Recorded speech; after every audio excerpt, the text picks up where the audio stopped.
you got your hands on a lot of things, and like you have your network, you have your skills, you have your knowledge. So it's just a matter of time. And you know the value of yourself too. Exactly. You know what I'm saying? Like that's another thing that's very dope.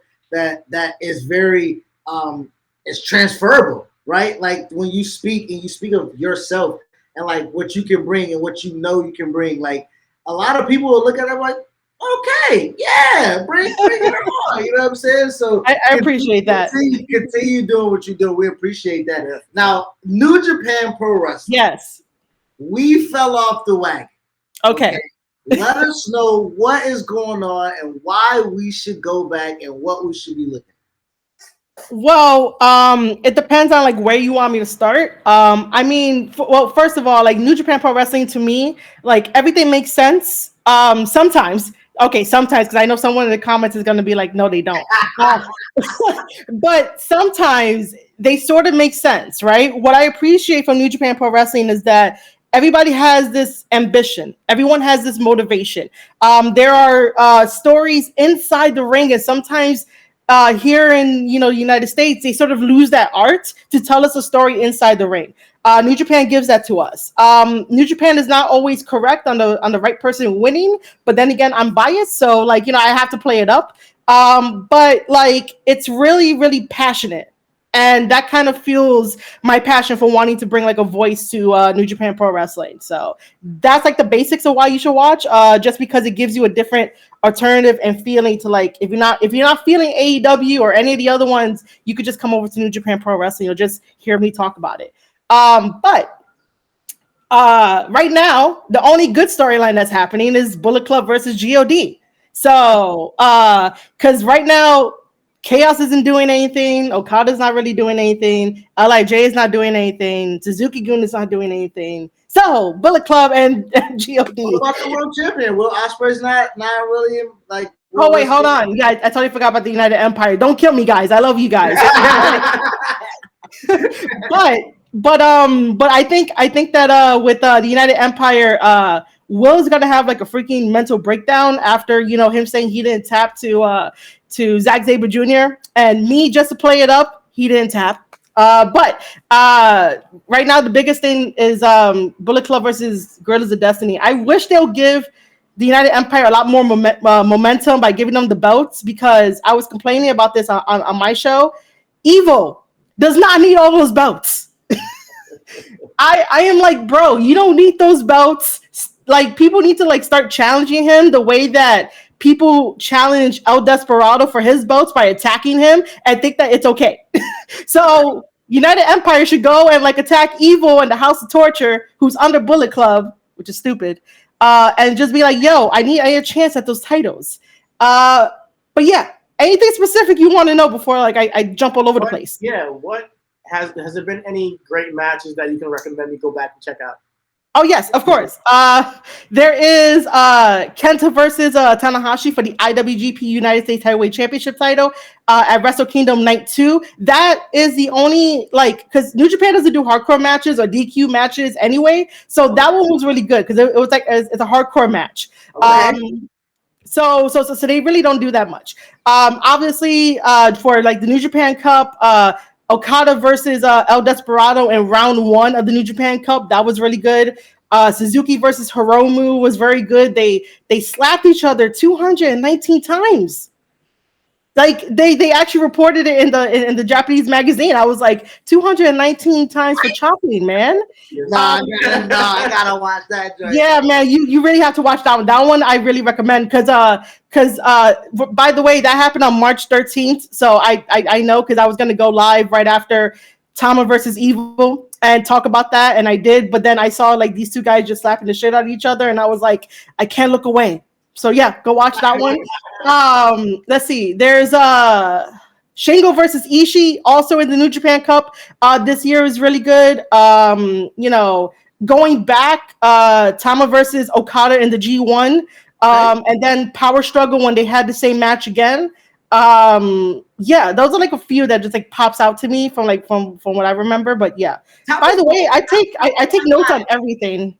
Why doesn't Tama? I like Tama. Why doesn't Tama get and I know that, you know, but why doesn't Tama get the respect or get the push or get the notoriety that he deserves, right? Because that's why I left New Japan, Bullet Club, the Cody edition.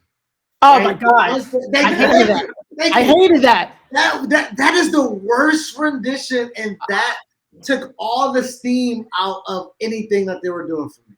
I totally get that. I complained about it too. And you know, I even told Tom, I was like, look, man, I'm not ready for another civil war. Please don't do it.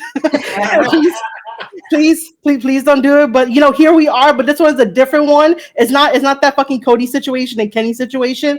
But I just think it's because you know, people here in the United States don't really want to watch like New Japan Pro Wrestling, but like, you know, us as fans, we're not asking you to wake up like at 2 a.m, 3 a.m to watch it. You can watch it on your own time. You know, if you wake up in the morning, like I do, like when I wake up, like I automatically know, hey, I have New Japan to cover, so I watch it in the morning. I like my sleep. It's okay. But I just think that because Tama and Loa are not always taking bookings here in the States, it sort of kind of like hinders them. I do love and appreciate that they're on Impact. I love that. And it's only a matter of time until they get to AEW for like one time only, and then that's it. But I appreciate that they're on Impact. And hopefully that kind of like helps with everything. But then again, you have me, you know, giving him a voice too, and be like, yo, you gotta check him out too. Is that because Tama, when he's stateside, he's just home, he's relaxing, he's, you know, kicking it with the fam and shit like that, to where he doesn't, when he's here, he's not working. You know, when he's over. Yeah, I mean, I'm never really gonna like speak for him, but that seems about the right thing. He also has to take care of Thomas Island that comes on you know, every Tuesday, and then like, you know, the Patreon people. So you know, he takes care of everybody. You know, so he's doing other stuff. Could you ever see Tama going to NXT with God? Could that ever happen? You know, Tama did a interview before talking about how like he had a tryout back in the day. Him and Loa had a tryout there, and they only took his brother. But I do not see WWE calling him up anytime soon to be like, "Hey, come over and bring over God." I don't think so.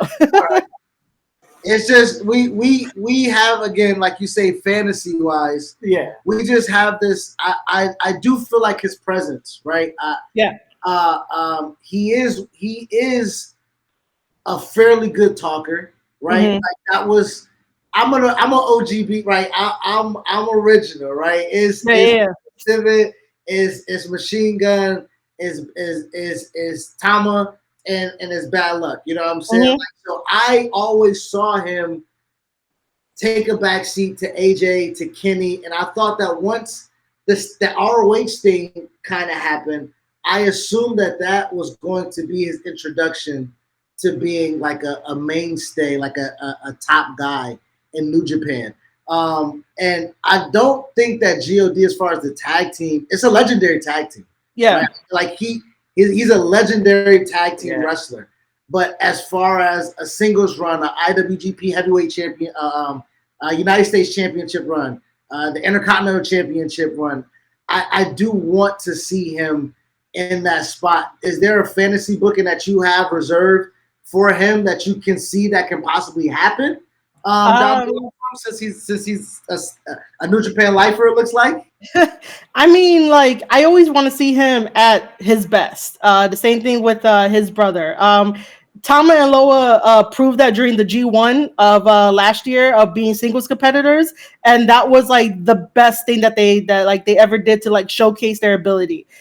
So I always say that Tama's next in line for the IWGP World Heavyweight Championship title because he beat Okada. So you know, when Naito was like, "No, Okada, I'm gonna wrestle you," I was like, Naito, you got bum knees. Go sit at home. It's Tama's time. It's not your time. Like, don't do this.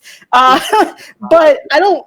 At the moment, I don't have any fantasy type of booking to like, you know, Tama versus this person. Like, I'm just happy that Tama gets to do whatever Tama wants to do, and you know, I'll just be there to like support him anyway. So like, whatever he does, it's all good.